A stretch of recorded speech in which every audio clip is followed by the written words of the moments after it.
नमस्ते दोस्तों, आपका मेरे YouTube चैनल में बहुत बहुत स्वागत है जिसका नाम है समथिंग स्पेशल। तो आइए हम अपने गीता के श्लोकों की शुरुआत करते हैं। अध्याय 1 श्लोक 31। अर्जुन जी कहते हैं, हे कृष्ण, इस युद्ध में अपने ही स्वजनों का वध करने से न तो मुझे कोई अच्छाई दिखती है, न मैं उससे किसी प्रकार की विजय की आशा रखता हूँ, राज्य या सुख की इच्छा रखता हूँ। ऐसा तो कुछ नहीं है।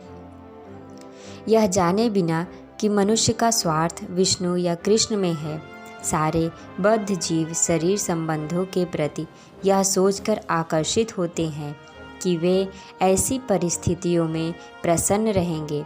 ऐसी देहात्म बुद्धि के कारण वे भौतिक सुख के कारणों को भी भूल जाते हैं। अर्जुन तो क्षत्रिय का नैतिक धर्म भी भूल गया था। कहा जाता है कि 2 प्रकार के मनुष्य परम शक्तिशाली तथा जज्वालमय सूर्यमंडल में प्रवेश करने के योग्य होते हैं। ये है, एक तो क्षत्रिय जो कृष्ण की आज्ञा से युद्ध में मरता है तथा दूसरा सन्यासी जो आध्यात्मिक अनुशीलन में लगा रहता है। अर्जुन अपने शत्रुओं को भी मारने से विमुख हो रहा था। अब अपने संबंधियों की बात तो छोड़ दे, वह सोचता है कि स्वजनों को मारने से उसे जीवन में सुख नहीं मिल सकता, अतः वह लड़ने के लिए भी इच्छुक नहीं है। जिस प्रकार की भूख न लगने पर कोई भोजन बनाने को तैयार नहीं होता, उसने तो वन जाने का निश्चय कर लिया था, जहाँ तक एकांत में निराशापूर्ण जीवन काट सके। किंतु क्षत्रिय होने के नाते उसे अपने जीवन निर्वाह के लिए राज्य चाहिए, क्योंकि क्षत्रिय कोई अन्य कार्य नहीं कर सकता।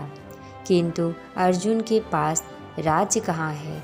उसके लिए तो राज्य प्राप्त करने का एकमात्र अवसर है कि अपने बंधु बांधवों से लड़कर अपने पिता के राज्य का उत्तराधिकार प्राप्त करे, जिसे वह करना नहीं चाह रहा था।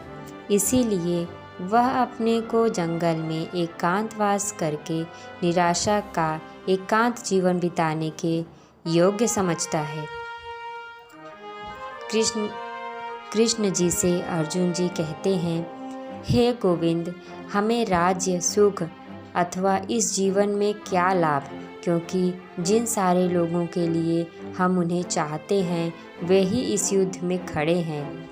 हे मधुसूदन, जब गुरुजन, पितृगण, पुत्रगण, पितामह, मामा, ससुर, पौत्रगण, साले तथा अन्य सारे संबंधी अपना अपना धन एवं प्राण देने के लिए तत्पर हैं, तो मेरे समक्ष खड़े हैं, तो फिर मैं इन सबको क्यों मारना चाहूँगा, भले ही वे मुझे मार ही क्यों न डाले। हे जीवों के पालक, मैं इन सबों से लड़ने को तैयार नहीं, भले ही बदले में मुझे तीनों लोग क्यों ना मिलते हों। इस पृथ्वी की तो बात ही छोड़ दो, भला धृतराष्ट्र के पुत्रों को मारकर हमें कौन सी प्रसन्नता मिलेगी। अर्जुन ने भगवान श्री कृष्ण को गोविंद कहकर संबोधित किया है, क्योंकि वो गौओं तथा इंद्रियों के समस्त प्रसन्नता के विषय हैं। इस विशिष्ट शब्द का प्रयोग करके अर्जुन संकेत करता है कि कृष्ण यह समझें कि अर्जुन की इंद्रियां कैसे तृप्त होंगी। श्रीमद् भगवद गीता के श्लोकों के बारे में और भी जानकारी लेने के लिए सुनते रहिए समथिंग स्पेशल। मैं मिलती हूँ नेक्स्ट वीडियोज़ में। तब तक जय हिंद, जय श्री कृष्ण।